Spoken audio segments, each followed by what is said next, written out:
ఐశ్వర్యం కావాలంటే లేదు తల్లి నువ్వు నా ఇంట్లో పుట్టాలన్నాడు ఆయన. ఎంత ఎంత అదృష్టవంతుడు, నువ్వు నా ఇంట్లో పుట్టాలి అంటే భృగు మహర్షి ఇంట్లో పుట్టింది ఎవరు? లక్ష్మీదేవి. భార్గవి అని పేరు అందుకు. ఏ ఇంట్లో పుట్టింది భృగు మహర్షి ఎవరు? ఆయన కూడా ప్రేమ పెళ్లి చేసుకున్నాడు, మీకు తెలియదు, అప్పటి నుంచి ఉన్నాయి.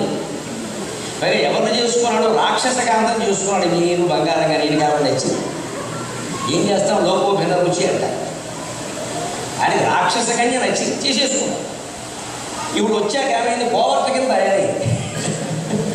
భృగు మహర్షి ఇంట్లో ఉన్నాము, దేవతల సమాచారం అంతా సేకరించడం, రాక్షసులు చెప్పడం, గొప్పలు అంటుకుపోతుంది. వీళ్ళు విష్ణుమూర్తిని ఆశ్రయించారు. ఎంత చెప్పినా ఆవిడ వినకపోతే 2 మంది విష్ణుమూర్తి భృగు మహర్షి భక్తులు సంహరించాడు. మొహమాట మీద ధర్మం దగ్గర ఆడా మగ తేడా ఉండవు, లెక్క వేసేసాడు, అయిపోయింది. అదిగో భృగు మహర్షికి అప్పుడు కోపం వచ్చి విష్ణువుని శపిస్తాడు. నాకు భార్య వియోగం కలిగేలా చేసావు, నీకు కూడా భార్య వియోగం తప్ప. అందుకని రామావతారం ఎత్తి దాన్ని అనుభవించాడు. ధర్మం కోసం ఒక పని చేశాడు, దానివల్ల శాపం వచ్చింది, భరించాడు. ఇది విష్ణువు యొక్క వ్యక్తిత్వం. దయచేసి గమనించండి. భగవంతుడు పక్కనట్టండి ఒక మానవుడుగా ఎంత ఉదారంగా ప్రవర్తించాడో ఆలోచించండి. మన భగవంతుడు ఎంతసేపు మహిమను మాయను చూపించడం కాదు, భగవంతుల్లో అపూర్వమైన మానవత్వం ఉందమ్మా. భృగు మహర్షి, ఇదే భృగు మహర్షి కోపం వచ్చి వెంకటేశ్వర స్వామి కథలో ఆయన తనతాడు గుండెల మీద వచ్చినప్పుడు లేవలేదు. ఏం చేశాడండి స్వామి? లక్ష్మీదేవికి వచ్చింది కోపం, ఆయనకి రాలేదు. అసలు వాడు బాగానే లక్ష్మీదేవికి వచ్చింది. పైగా వచ్చి ఏమన్నా ఈవిడ నేను ఉన్న చోట తనండి అంటే మోకాల మీద తంతే ఆవిడకే బాధ లేదు. ఇదో ఫీలింగ్ అండి. మళ్ళీ అహంకారం ప్రవేశిస్తే ఎవరైనా ఒకటే. వైకుంఠంలో కూడా అహంకారం లక్ష్మీదేవి స్వయంగా వెంటనే లేచి వచ్చేసి అక్కడ బయటకు వచ్చేసింది. వాడు ఏం అండ ఎందుకు అనాలి, ఎందుకు అనాలి నాకే అర్థం కాదు. నువ్వు ఒక మనిషి వచ్చి దండ వేసాడు, మనమేం అనలేదే. అలాగే ఈయన కాకపోతున్నాడు. అంత మహావిష్ణువు అంటే అంతే శాంతాకారం అని ఎందుకు అన్నారు? ఎవరిలో దండ చేసి సహస్రనామాలు చదువుతుంటే మనమేం అనలేదే. మరి దీనికి ఎందుకు? ఇది అంతే సహస్రనామంలో ఇది మనం అంతే. కానీ అంత సమాన భావం ఆయన ఉంది. ఆవిడ కోపం వచ్చింది. ఎందుకంటే అహంభావానికి లోనైంది ఆవిడ. నేను ఉన్న చోట తన్నాడు వక్షస్థలం మీద, నువ్వు పట్టించుకోలేదు, కళ్ళాన్ని తనైనా సరే పట్టించుకోలేనప్పుడు నాకెందుకు అని ఇవిడ కడిగింది. వెంటనే విష్ణువు అంటాడు ఒక మాట, అపూర్వమైన మానవత్వం తరుగుండ వెంకమాంబ అనే మహాకవయిత్రి వెంకటేశ్వర మహత్యంలో రాస్తుంది. లక్ష్మి ఏం మాట్లాడుతున్నావు? నన్ను మీరందరూ ఏమంటారు? చరాచర జీవరాశులన్నీ నా గర్భంలో ఉన్నాయంటున్నారు కదా. 14 లోకాలు బొజ్జాలో బలదాచి చెప్పబోని శిశువు, వీడు చిత్రమైన శిశువు, ఆగుమీది శిశువు, అది కాని శిశువు. 14 లోకాలు బొజ్జాలో బలదాచి చెప్పబోని శిశువు, వీడు చిత్రమైన శిశువు, మర్రియాకు శిశువు, వీడు కర్రీ వెల్పు శిశువు, మర్రియాకు శిశువు, వీడు కర్రీ వెల్పు శిశువు, వెర్రి వారిగతో విజ్ఞానులకునైనా వెర్రి గుంటూ శిశువు, వీడు ఇంతలేను శిశువు, వెర్రి వారిగతో విజ్ఞానులకునైనా వెర్రి గుంటూ శిశువు, వీడు ఇంతలేను శిశువు, ఆగుమీది శిశువు, అలవి కాని శిశువు. 14 లోకాలు బొజ్జాలో బలదాచి చెప్పబోని శిశువు, వీడు చిత్రమైన శిశువు, పాల కడలి పాలు లేని శిశువు, వీడు పాల కడలి శిశువు, పాలు లేని శిశువు, వీడు పాల కడలి శిశువు, అరవిందమందున అరవిందమును చేర్చి ఆరగించు శిశువు, వీడు ఆరితేను శిశువు, అరవిందమందున అరవిందమును చేర్చి ఆరగించు శిశువు, వీడు ఆరితేను శిశువు, ఆకుమీది శిశువు, అలవి కాని శిశువు. 14 లోకాలు బొజ్జాలో బలదాచి చెప్పబోని శిశువు, వీడు చిత్రమైన శిశువు. కరారవిందేన పదారవిందం అనే కృష్ణా కర్ణామృతంలో శ్లోకం చదువుతుంటే ఒక అనుభూతి కలిగి అమ్మవారి ముందు నుంచి ఆశువు గారిన పాట. ఓ పాట పాడదాం. కరారవిందేన పదారవిందం అనిపించి దానికి ఎంత భావం అనుకుంటూ వచ్చారు. మర్యాద మీద ఉంటాడు, వెర్రాళ్ళే కనిపిస్తాడు. కానీ ఆయన చూస్తే మనకి వెర్రెత్తిపోతుంది. విజ్ఞానులైన సుఖ మహర్షి మొదలైన వాళ్ళకి, వ్యాస మహర్షి మొదలైన వాళ్ళు. అదిగో ఆ భావాన్ని గుర్తు చేసి విష్ణువు అంటున్నాడు, లక్ష్మి అన్ని లోకాలు నా కడుపులో ఉన్నాయని మీరే అంటున్నారు కదా, మరి భృగు మహర్షి నా కడుపులో వాడు కాదా? కడుపులో పని బిడ్డ కాలదన్యనటంచు తల్లి తిరిగి వాని తనగలది. ఇది మన భగవంతుడి మాట. మనం ఆరాధించే శ్రీ వెంకటేశ్వర స్వామి ఎంత మానవతావాదో గమనించండి. మా మహిమలన్నీ పక్కనెట్టండి. మేము స్వామివారికి ఒప్పుకున్నా అది జరిగింది ఇది జరిగింది ఇవన్నీ వద్దమ్మా. దేవుణ్ణి మన ఇంట్లో మనిషిని చేసుకోవాలి, మన ఒంట్లో మనిషిని చేసుకోవాలి, మన హృదయంలోకి ఆహ్వానించాలంటే మానవత్వాన్ని గమనించాలి. మన దేవతలంతా మానవతామూర్తులు, వాళ్ళంత త్యాగమూర్తులు మరొకరు ఉండరు. ఈ స్వభావాన్ని మనం సొంతం చేసుకుంటే మీ భగవంతుడిని ఇంట్లో ఉంటాం. నేను అనుకున్నాను అదైంది అదే అవ్వకపోతే ఏం చేస్తాం, మతం మారిపోతాం. ఈ నమ్మకాల మీద కాదండి దేవుణ్ణి నిలబెట్టాల్సింది, హృదయంలో ఉండే అపూర్వమైన విశ్వాసంతో జ్ఞానంతో నిలబెట్టుకోవాలి దేవుణ్ణి. ఇటువంటి దేవుడు చూపించండి మీరు ఎక్కడైనా. అసలు ఒక ఋషి వచ్చి గుండెల మీద తల్లితే భార్య ఎదురు తిరిగితే మీరే అంటున్నారు కదా సమస్త జీవరాశి నాలో ఉందని, మరి భృగు మహర్షి నాలో వాడు కాదా? కడుపు లోపల బిడ్డ ఉంటాడు, నెల శిశువు, వాడు అటు ఇటు తిరుగుతూ తల్లిని అంటాడు, ఏమిటో తగ్గుతున్నాడు పాపం, ఆయన ఇబ్బందిగా ఉందేమో అని తల్లి కొంచెం పక్కకి తిరిగి పట్టుకుంటుంది, కానీ పొట్టకు కొట్టుకుంటుందా? కడుపు లోపల బిడ్డ కాలదండినటంచు తల్లి తిరిగి వాడిని తన్నగలది. మరి నేను తల్లి నేను మీరే అంటున్నారు, వాడిని తనలేదని కోపపడుతున్నారంటే అర్థం కాలేదండి. వచ్చినప్పుడు ఎవరికి ఏమీ అర్థం కాదు. ఆవిడ వెళ్ళిపోయింది. మీరు ఏం జరిగిందో గమనించండి. కొల్లాపురంలో నివాసం ఉంది ఆవిడ. ఆవిడ ఎదుర్కొంటూ ఆయన వచ్చాడు కదా, అహంకారం ఉందా ఎక్కడైనా చూసుకోవచ్చు. లేకపోతే నేను మంచి పని చేశాను, నేను రాను అనొచ్చు కదా, తప్పు సంసారం నిలబెట్టుకోవాలి అని ఆవిడ కోపం వచ్చిన ఆయనే వచ్చాడు. ఇగో ఏం లేదక్కడ. ఇగో ఉంటే భగవంతుడు కాదు మానవుడు అవుతాడు, జీవుడు అవుతాడు, దేవుడు అవుతాడు.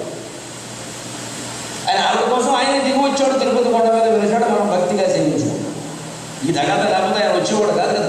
ఇలాంటి భృగు మహర్షి చరిత్రలో విచిత్రంగా ఆయన భార్యను కోల్పోయి ఆయన్ని శపించి రామావతారంలో ఆయన మళ్ళీ పుట్టి భార్య వియోగాన్ని విమించేలా చేసిన పెద్ద మనిషి ఆ వియోగానికి ఆ వ్యధకి తట్టుకోలేక తపస్సు ఎవరి గురించి? లక్ష్మీదేవి గురించి. ఎందుకంటే ఆయన కనిపించింది, నేను తనబట్టి కదా అమ్మవారు అలా వెళ్ళిపోయింది అని ఆవిడనే ప్రార్థిద్దాం. జీవితంలో గుర్తుపెట్టుకోవాలి, మనం ఎవరికి అపకారం చేసామో వాడు కాళ్ళెట్టుకోవాలమ్మా. దేవుడి గుడిలోకి రావడం కాదు, వాడింటికి వెళ్ళడమే ముఖ్యం.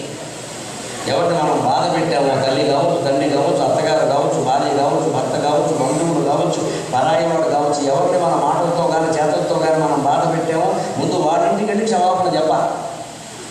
భృగు మహర్షిగా పశ్చాత్తాపం కలిగింది, తపస్సు చేస్తే అమ్మవారు ఏ చింత లేకుండా ప్రత్యక్షమైంది. పైగా ఏం కావాలయ్యా అంటే, మా ఇల్లంతా రాక్షసమయం అయిపోయిందమ్మా, లక్ష్మీదేవి నువ్వు ఆవిర్భవించుంటే నేను పుడుతున్నానయ్యా నీకు ఎందుకు, నీకు ఎందుకు లక్ష్మీదేవి తండ్రి అంటారు, నీకేం కావాలి? భార్గవి లోక జనని మారమా మంగళ దేవత అది భార్గవనందనాయాగా.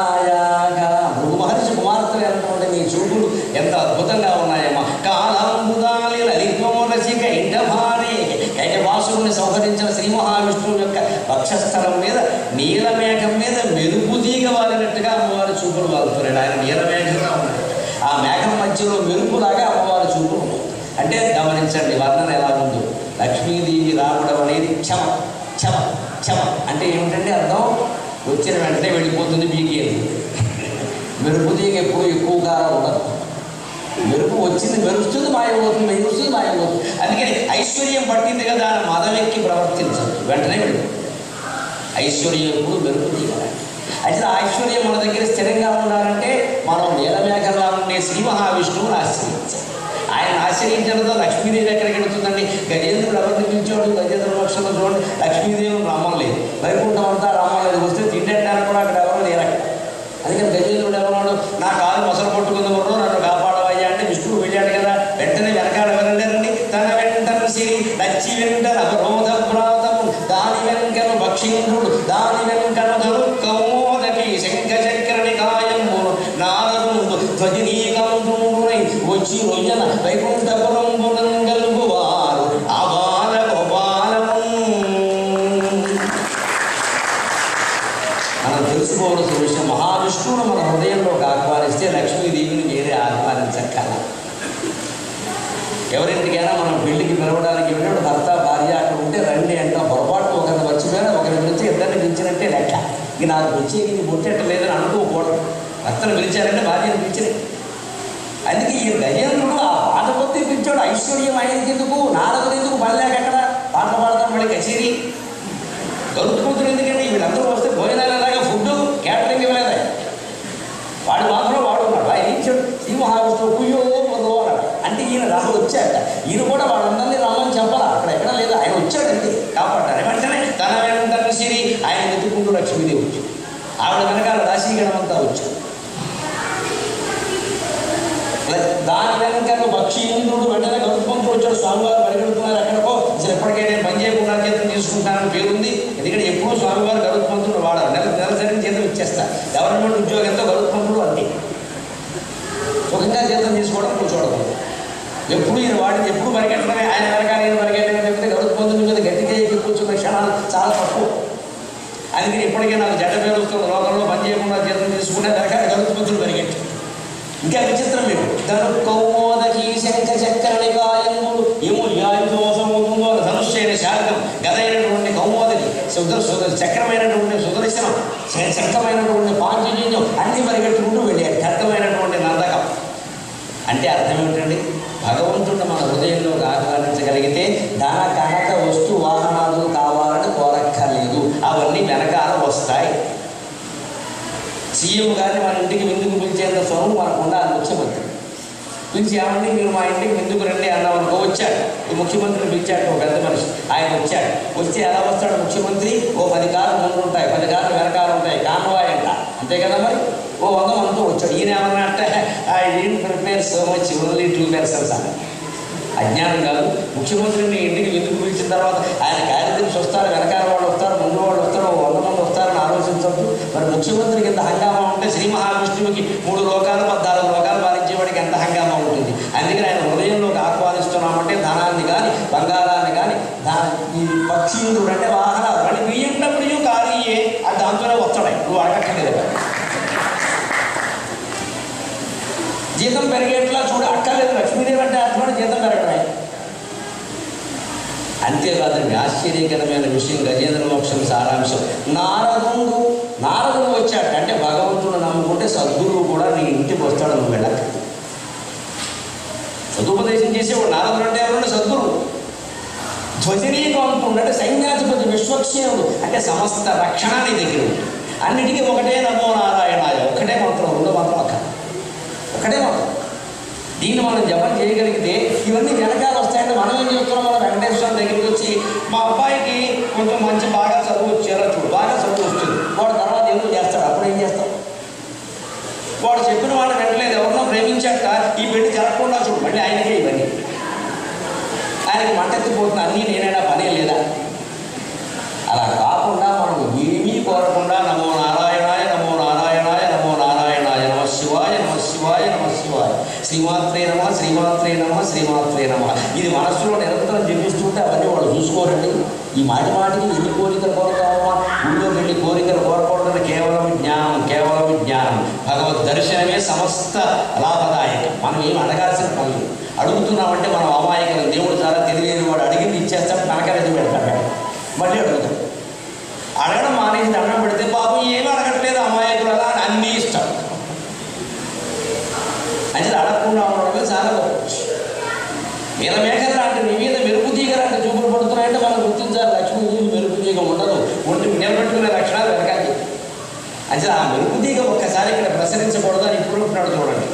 బాహ్వంతరే మురజిత స్థితకౌస్తుభేయ హరావళీవ హరినీలమయీ విభాతి కామప్రదా భగవతోపి కటాక్షమాల కళ్యాణమావగతు మే కమలాలయాయ. సరిగ్గా శ్లోకానికి చూపుడు కాదు. అమ్మవారు కూడా ఆయనకి దగ్గరవుతుంది. సంసార బంధం ఉంటుంది. మొదట్లో ఏదో దూరంగా ఉండి చూసింది, ఈయన శరీరం పొలగించింది అన్నాడు. తర్వాత ఏమో చూసింది కానీ వెనక్కి మండించుకుంది చూపులు. ఎందుకంటే ఆవిడ సిగ్గుపడుతోంది అని. తర్వాత ఇంకా అసలు దగ్గరికి జరిగింది అన్నాడు. ఇప్పుడు పూర్తిగా వాక్వంతరే మురజితగా ఆయన కౌగిట్లోకి వచ్చింది లక్ష్మి. శ్రితకౌస్తుభేయాక కౌస్తుభాన్ని అప్పటికే ధరించినటువంటి శ్రీ మహావిష్ణువు యొక్క వక్షస్థలానికి చేరుకుంది. హరావణీవ హరినీలమయీ విభాతి. ఆ చూపుల మాల ఆవిడ ఆయన వక్షస్థలం మీద పట్టుకుంటే ఆవిడ దగ్గరికి జరగానే ఇంద్రనీలముల హారం ఆయన ధరించినట్టుగా ఉంటుంది. కౌస్తుభం పక్కనే కొత్తగా ఆ ఇంద్రనీలముల హారం ఎక్కడదండి? ఆవిడ చూపుల మాల ఇంద్రనీలముల హారంగా ఉంది. హరినీలమణి అని. ఇప్పుడు చూడండి, వెంటనే భార్య దగ్గరికి వస్తే భర్తలో ఒక శృంగారపరమైన భావన జరించదు. ఇక్కడ చూడండి, కామప్రద భగవతోపి శ్రీ మహావిష్ణువు అంటే మనకి వైకుంఠం, పారసముద్రం, అందులో వైకుంఠం, ఆయన ఆదిశేషుడు, అందులో శయనించి ఉండడం, ఆ చక్ర గదా పద్మాలు అక్కడ ఉండడం, దేవతలు స్తోత్రం చేస్తూ ఉండడం, నారద తుమ్ములు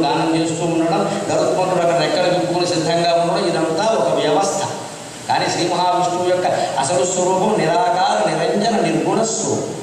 దానికి ఆకారం లేదు, అవయవాలు లేవు, ఎటువంటి గుణములు లేవు, సంపూర్ణమైన ఆత్మ చైతన్యం. కానీ అమ్మవారి యొక్క చూపులు ఎలాంటివంటే కామప్రద భగవతోపి, ఇది రామాయణం చెబితే కానీ అర్థం కాదు. అంతటి నిరాకార నిరంజన నిర్గుణ స్వరూపాన్ని కూడా నీ చూపు ప్రసరించగానే ఓ కోరిక పుట్టిందమ్మా అంట. కామప్రద భగవత. సరిగ్గా సృష్టికి మూలంలో మన వేదాంత శాస్త్రాల్లో వర్ణిస్తారు. నిర్మలమైనటువంటి సరోవరంలా ఉంటుంది ఆత్మ తేజస్సు. మనకు అర్థం కావడం కోసం చెబుతారు. అర్ధరాత్రి చెరువును ఏదైనా దర్శించడం మీరు అర్ధరాత్రి ఆ చేపలు కూడా కదలని సమయంలో గంట కట్టేసినట్టుగా ఉంటుంది రోడ్డు చెరువు. ఇంకా బాగా చెరువులన్నీ మంచుతో నిండిపోతాయిగా, ఇక్కడ మంచు మించి కాలేజీ వెళ్ళిపోతారుగా, అలాగే మంచు గంట కట్టినట్టుగా చెరువు ఉంటుంది. అలా ఉండేది సృష్టి. అందులో ఒక తరంగం ఇలా కదిలింది, అది సృష్టికి మూలం. ఆ తరంగం కదలడానికి మూలమే అమ్మవారి యొక్క నయన తరంగం. అంటే ఆవిడ ప్రకృతి స్వరూపుని, ఈయన పురుషుడు. ఇద్దరు అలా ఖాళీగా ఉంటే ఆవిడ ఏముంటుంది, అలా ఖాళీగా ఉంటే ఏం బాగుంటుంది, ఓ ఆట ఆడుకుందాం. ఆట అంటే సృష్టి. సరదాగా ఆట ఆడతారు, ఓ ఆట ఆడుకుందాం. ఖాళీగా దోచడం ఏం చేస్తామో చదరగా ఓ ఆట ఆడుకుందాం అంటాం, ఓ 2 గంటలకు ఆలస్యం. అలాగే అమ్మవారు అయ్యవారు ఖాళీగా కూర్చోలేక ఆడుకున్న ఆటే ఈ ప్రపంచమమ్మ. మనం ఇందులో పావులు అయిపోయే విషయం. ఆ ఆడుకున్న ఆటలో మనం పావుల మీద పర్వాలా. అయితే తెల్ల పావులు లేదా నల్ల పావులు రెండే ఉంటాయి చదరంగంలో. అమ్మవారి చేతిలో ఉన్నామా, అయ్యవారి చేతిలో ఉన్నాం. తెల్ల పావులు ఉంటే అమ్మవారి చేతిలో ఉంటాం, నల్ల పావుల మీద నల్లగా ఉండడానికి చేతిలో ఉంటాం. ఎలా ఉన్నా మంచిదే, తల్లిదండ్రుల మధ్యలో ఉన్నాక బిడ్డకు ఆనందమేగా. ఈ భావన మనస్సులో ఉండాలి. పావులు అయ్యాలని బాధపడకూడదు. ఏమైనా మంచిదేమో ఇద్దరి చేతుల్లో ఉన్నాం. అందుకని ఒక్కసారి చూడగానే కామప్రద భగవత, నిరాకార నిరంజన నిర్గుణ స్వరూపాన్ని కూడా కోరికలు కలిగించగలిగినటువంటి చూపమ్మ శక్తి సామాన్యమైనదా. దానికి ఉదాహరణ అండి మాయనేడి కథ గమనించండి. సీతాదేవి అంటే లక్ష్మీదేవి కదా. మాయనేడిని చూసింది. ఆ మచ్చలు ఉన్నాయి, అవన్నీ బంగారపు మచ్చల్లా కనపడ్డాయి. మొత్తం ఉంటాయండి, లేడికి మచ్చలు ఉంటాయి కానీ బంగారపు మచ్చలు ఉంటాయి ఎక్కడైనా. అమాయకత్వం ఆ మాత్రం తెలియదా? ఆవిడ మాత్రం ఇంగ్లీష్ మీడియం చదువుకోలేదా జనగం రాజ్యంలో? ఆ లేడికి మచ్చలు ఉంటాయి కానీ బంగారపు మచ్చలు ఉంటాయండి ఎక్కడ? మాయలో పడిపోయింది అబ్బాయి బంగారపు మచ్చ. ఇంకా ఎటువంటి మాయ, మామూలు మాయ కాదు. విశ్వనాథ సత్యనారాయణ గారు రామాయణ కనపరుస్తున్న రాష్ట్రం ముంగిటన దియ్యమయ్యడము ఘనకాంతుడు. భార్య స్త్రీకి ఏదైనా ఒక కోరిక కలిగింది అంటే ఏదైనా ఒక వస్తువు కొనాలని, ఆ వస్తువు ఇల్లు చేరే వరకు అయిపోయినట్టే మూడు పని. అది అవసరం, చాలా అవసరం. చెప్తే వినరేమిటి, మీకు ఏం తెలుసు, ఆడాడి ఇబ్బందులు కదలరే. అది బాగా ఖరీదు ఉంటే ఇన్స్టాల్మెంట్లో ఇస్తాటగా దెబ్బైపోవడానికి ఇది ఉపాయం. వాయిదా వాయిదా వాయిదా. ఇండియాలో ఇలాగే వాయిదాల పేరు మీద వస్తువులు తెచ్చి ఇంట్లో పెట్టుకున్నాడు. 50,000 వస్తువు, 1,00,000 వస్తువు. పైగా క్రెడిట్ కార్డు వచ్చింది కొంచెం మన ప్రాణం, డబ్బులు అక్కర్లేదు. అది పెట్టి ఇలా గీకేస్తే సరిపోతుంది. అందుకే మీరు గమనించండి, క్రెడిట్ కార్డు గీకుతూ ఉంటే సౌండ్ వస్తుంది. షిక్ షిక్ షిక్. సరిగ్గా తిరుపతిలో గుండు పిలిచి ముందు అలాగే పెడతారు మాట. షిక్ షిక్. 3 నాట్లు పెట్టి మొత్తం చేసేస్తాయి.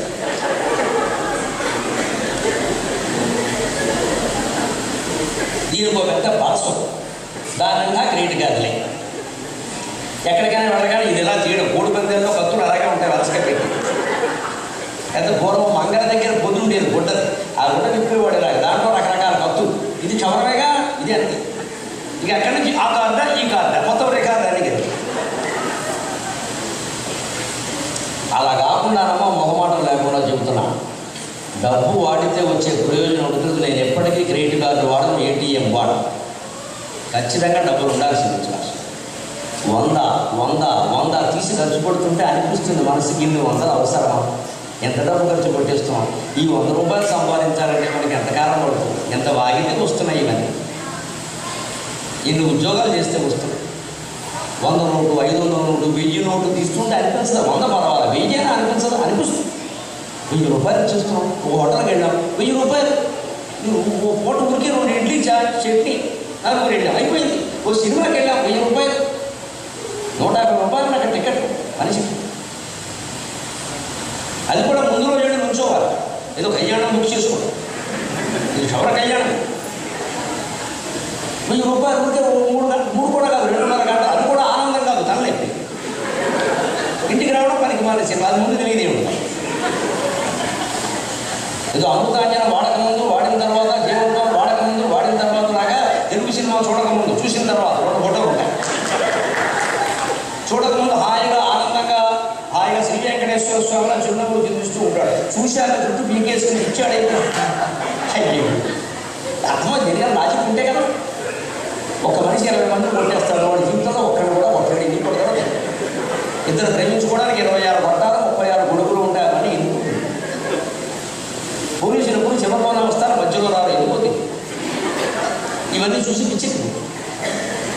అందుకే తెలుగు సినిమా చూడకముందు చూసిందా. అందుకని మాట ఆ పద్ధతి మార్చుకోవాలి. ఆడవాళ్ళైనా మగవాళ్ళైనా డబ్బు వాడాలి. డబ్బు వాడితే విలువ తెలుస్తుంది. 1000 ఖర్చు పట్టుకెళ్ళి 3000 వచ్చి ఇంటికి వచ్చి 1000 రూపాయలు అవ్వలే 2000 ఖర్చు. అందుకని సిక్ అంటే ఏమర్థమే లేదు. వాడు వీగరు ఎంత పోయిందో చివరికి ఎప్పుడో వస్తుంది. 6 నెలలకు ఒక 5 అది చదివే ఓపిక మనకి లేదు. ఇంకేం చదువుతారని కట్టే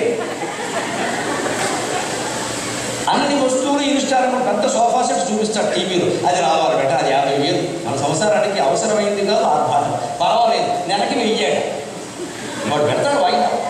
ఇప్పుడు ఏమైంది? ఈ వాయిదాల మీద అన్ని వస్తువులు కొన్నాక 1వ తారీఖు జీతం వచ్చాక 90% జీతం వాయిదాలకు సరిపోయింది. చివరికి సుఖ సంసారం వాయిదా పడింది.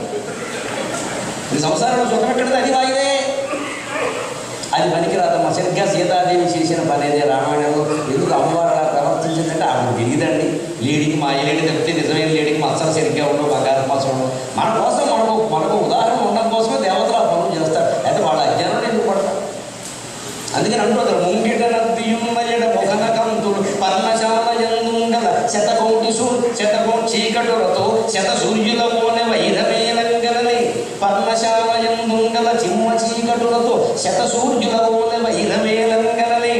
ఈ ప్రమిదను నడుమోపగలేని ఓర్మితో ఇంగుదునూనె పోయు శ్రమ ఇప్పుడు తప్పినది ఏమి చెప్పుదు. రామచంద్రమూర్తి పడిపోయాడు ఈ పద్యానికి. ఆడవాళ్ళు ఏదైనా తమ కోరిక నెరవేరాలంటే ఇంత అందంగా చెబుతారు, ఇంత సుకుమారంగా, ఇంత సున్నితంగా మొత్తం మీద చెయ్యక తప్పదు. తప్పదరా అబ్బాయి ఏమిటి ఆవిడ ఉంటుంది? ఆ ఒక్క నేనేమన్నా అడిగానా ఎప్పుడైనా మిమ్మల్ని? అన్ని మీరు చెప్పినట్టే విన్నానుగా ఇప్పుడు మొదలైంది. ఇది ఒక్కటేగా అడిగింది, ఇది ఒక్కటి తీర్చకూడదా? అలా కూర్చుంటారా? మీ తమ్ముడు చెప్పినట్టే వినాలా? నేను చెప్పినట్టు వినకూడదా? కామప్రద భగవతోపి అంటే ఇది. భగవంతుడు కూడా ఓ కోరిక పుట్టించడం అంటే ఏమోగానే ఏమంటాడు? వద్దులే బాబు, రే నువ్వు పట్టుకెళ్ళరా బాబు, పని ఎందుకు వచ్చి అది చెప్పినట్టు వినేద్దాం, లేదా రాత్రి జీవుడు అని ఎవరు బాధపడదు. దేవుడైతే జీవుడే పుట్టాక. అందుకని ఆవిడ ఉంటుంది, ఆ వాయుని తీసుకొచ్చి ఇక్కడ పెట్టండి, దాని మత్సర కాంతులు దీపాలు. మత్సర ఎక్కడైనా దీపాలు ఉంటాయండి? ఆవిడ అంటుంది అంతే సరదా. మొత్తం తెప్పించారు ఆవిడ కోరిక తీరా. పెడితేట మనసాలలో ఎప్పుడూ చీకటే, గుడి దీపాలు పెడతారు. ఇక్కడ చచ్చిపోతున్నాడు వంట చేయలేక. 2 మనుషులు వంట చేయడానికి శ్రమ పాపం. మహారాజు కుమార్తె, చక్రవర్తి కూతురు, చక్రవర్తి కోడలు కదా. అందుకని ఈ దీపాలు కనపడాలి. అందుకని మాయని తీసుకొచ్చి పర్ణశాలలో పెడితేట శతసూర్యుల వైరమేలంగలలేని. ఈ పర్ణశాలలో ఉండే చీకట్లని 100 మంది సూర్యులు వెలిగినంత కాంతి. ఎంత ఆశ్చర్యం అండి! మాయలేడి మచ్చ 100 సూర్యుల కాంతి సమానమా? ఎంత అబద్ధం! పైగా ఏమంటుంది? వెంటనే కరిగిపోయే మాట మూడు. మామూలుగా డబ్బు ఖర్చు అన్నా ఇంకేమన్నా కరగరండి. నాకు హెల్త్ బాగోలేదు, మీకు అర్థం కావట్లేదా? కూర్చుని లేవలేకపోతున్నాను. సయాటికా పైన అంటే కొనకేం చేస్తాడు? అందుకని ఆవకు కూడా పెట్టింది. ఈ నడుమోపగలేని ఈ ప్రమిదనం నడుమోపగలేని ఓర్మితో ఇంగుదును రేపు శ్రమ ఇప్పుడు తప్పినండి ఏమి చెప్పుదు. ఇగో పన్నసారంగా దీపాలు పెట్టాలి. అన్నగారేమో రాత్రి పుస్తకాలు చదువుకుని కూర్చుంటారు. యోగవాసిష్టం అది దీపాలు పెట్టుకుని, తమ్ముడేమో ఈ ధనుస్సు, ఆ బాణాలు కూర్చుంటూ అవన్నీ అరగదీస్తూ బదులు పెడుతూ కూర్చుంటాడు. దీనికేమో 4 దీపాలు వారికి, 8 దీపాలు మీకు కావాలి. వీటిలోనేమో ఇంగుదు నూనె పోయాలి. ఇంగుదు చెట్టు నుంచి తీసే నూనె. ఆ నూనె కింద నుంచి తీయడం, పైన వేయడం, కింద నుంచి తీయడం, పైన వేయడం. నా నడుము పడిపోయింది. అసలు ఇవిడికి ఉన్న నడుము ఎంత, అది పడిపోయేది ఎంత. ఇంత ఆశ్చర్యం అండి వాదన. విశ్వనాథుడు వారు రామాయణ కల్పవృక్షంలో రాస్తారు. ఈ మాటకు రావడం ఏమంటాడు? తప్పిస్తుందో పట్టుకు వెళితే మనం ఇప్పుడు లేకపోతే ఊరంతా ప్రచారం చేసేలా ఉంది. చేతకి నడుము నింపి రాముడు పట్టించుకోలేదని.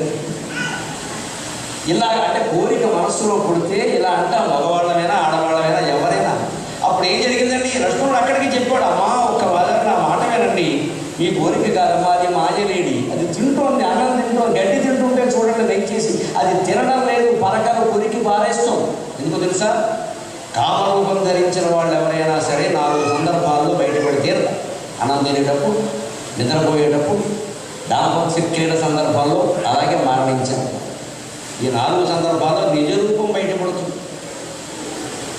ఎటువంటి రాక్షసుడు, ఎటువంటి దేవత, ఎటువంటి దివ్య రూపం ధరించినా సరే, మారు రూపం ధరించినా సరే, అన్నం తినేటప్పుడు అసలు రూపానికి రావాల్సింది. అందుకని అవకాశమే లేదు. అది అన్నం తింటుంది మాయలేడు. ఎవరు మారీచు మాయలేడి వేషం ధరించాడు. అన్నం తింటే బయటపడతాడు, గడ్డి తింటే. అందుకని వాడు తిన్నట్టు నటిస్తున్నాడు. ఎవరు గమనించారండి? లక్ష్మణుడు ఎవరండి? ఆదిశేషుడు. అంటే పావు పచ్చగడ్డలో తిరుగుతూ ఉంటుంది. ఇతర జంతువుల గమనాన్ని నిశ్చితంగా గమనిస్తుంది. లక్ష్మణుడుకున్న చూపు సీతకి రాముడికి ఉండే అవకాశం లేదు. ఆ దేహాల కారణం.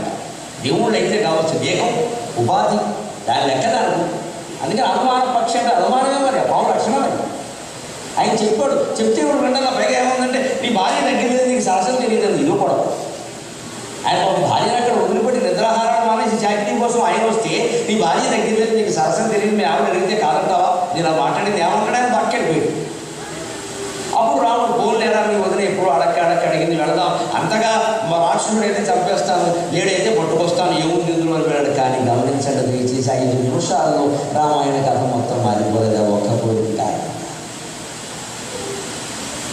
ఒక్క కోరిక మొత్తం జీవితాన్ని 5 నిమిషాల్లో మార్చేసింది కదండి. గమనించకపోతే ఎలా? అంటే అమ్మవారికి అటువంటి పరిస్థితి వస్తే మనకి రాదా?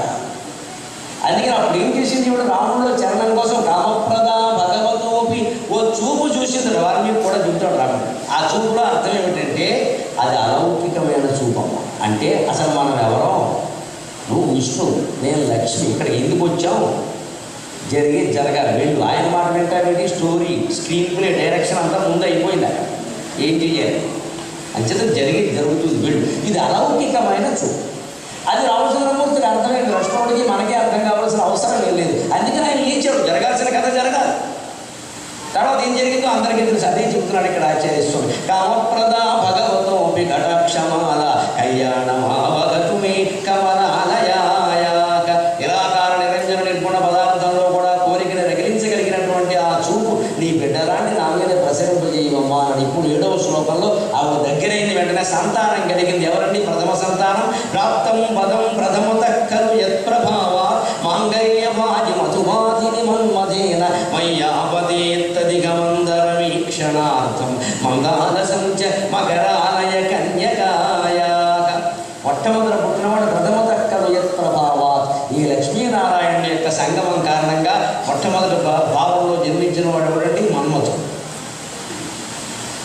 అంటే వాళ్ళకి జన్మించాడు మన్మథుడు. ఇక మన్మథుడికి జన్మించిన వాళ్ళవే మనమంతా.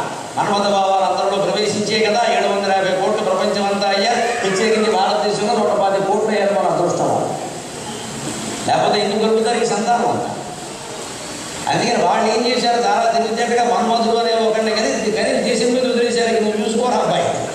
ఇక అంతే, ఆయన స్త్రీ పురుషులందరిలో ప్రవేశించాడు. రకరకాల శృంగార భావాలు కలిగి. అందుకని నీకు పుట్టినటువంటి ప్రథమ సంతానం ఈ లోకంలో సంతతందరికీ కారణం కదమ్మా. అటువంటి నీ చూపు నా మీద ప్రసరింపజేయతల్లి. ఇక్కడ ఐశ్వర్య సంతతి పెరగాలి కదా. అదే విశ్వకవి రవీంద్రనాథ్ ట్యాగోర్ అంటాడు చాలా చమత్కారంగా గీతాంజలిలో, శివుడు మన్మథుడిని కాల్చి బూడిద చేశాడు కదా, అది తప్పుట. నన్ను అడిగితే చెప్పేవాడు మంచి ఉపాయం. ఆయన కాల్చి బూడిద చేశాడు పొరపాటుని. అందువల్ల ఏమైందిట? శివుడు మన్మథుడు కాలి బూడిద అయిపోయాడు. తర్వాత పెద్ద గాలి వీచింది. ఆ బూడిద ప్రపంచం అంతా వ్యాపించింది. అందుకని మనం అంతా పుట్టే. అలా కాకుండా ఇతర మతాల వారి సంప్రదాయం ప్రకారం మన్మథుడిని పాతిపెట్టేస్తే గొడవ లేకుండా ఉండేదట. గీతాంజలిలో చెప్తాడు కవి చమత్కారంగా. నన్ను అడిగితే చెప్పేవాడు మన్మథుడు శుభ్రంగా గొయ్యి తీసి పాతి వేసింది గొడవ లేకుండా. అనవసరంగా బూడిద చేశాడు శివుడు అమాయకుడు.